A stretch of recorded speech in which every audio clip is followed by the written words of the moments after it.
চলে আসলাম দীঘা দীঘা মুক্তি চ্যানেলে। আজকে দীঘার সন্ধ্যা ভ্রমণের কিছু দৃশ্য দেখাবো। তোমরা দেখতে থাকো, এনজয় করো, লাইক করো, শেয়ার করো, আর অবশ্যই করে সাবস্ক্রাইব করে দাও, তাহলে পরবর্তী ভিডিওটা তোমরা দেখতে পারবে। আর আমার সাবস্ক্রাইব করে চ্যানেলে ঢুকে অন্যান্য ভিডিও দেখতে পারবে। ধন্যবাদ।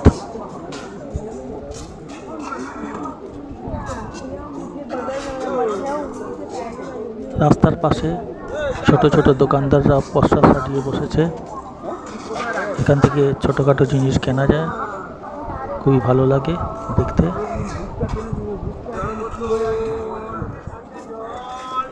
দীঘার পাড়ে হাঁটতে বেশ ভালোই লাগে।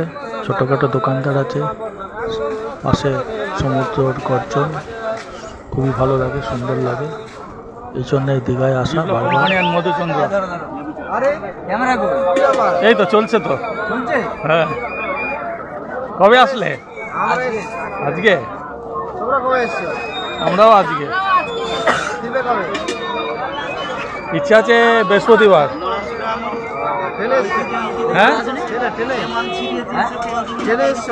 বাসে।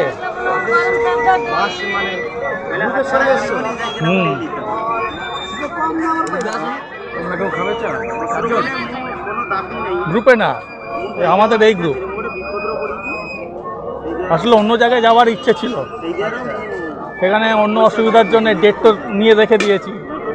মন তো রেডি হয়ে গেছে, এখন কোথায় যাবো? চলো এখানেই চলো। ছোট ছোট দোকানদাররা নানা রকম খাবার পসরা নিয়ে বসে আছে। ভুট্টার বাজারও দোকান হয়েছে, নানা রকম ছোটোখাটো খেলনা।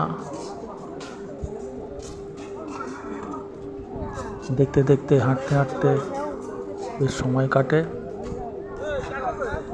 এখানে চা খাওয়া হয়, এগরোল চাউমিনও পাওয়া যায়। যে যার মতন খাওয়া দাওয়া করছে। সমুদ্র পাড়ে ঘুরতে খুব সুন্দর লাগে। তোমরা দীঘায় আসলে অবশ্যই করে আসবে এখানে।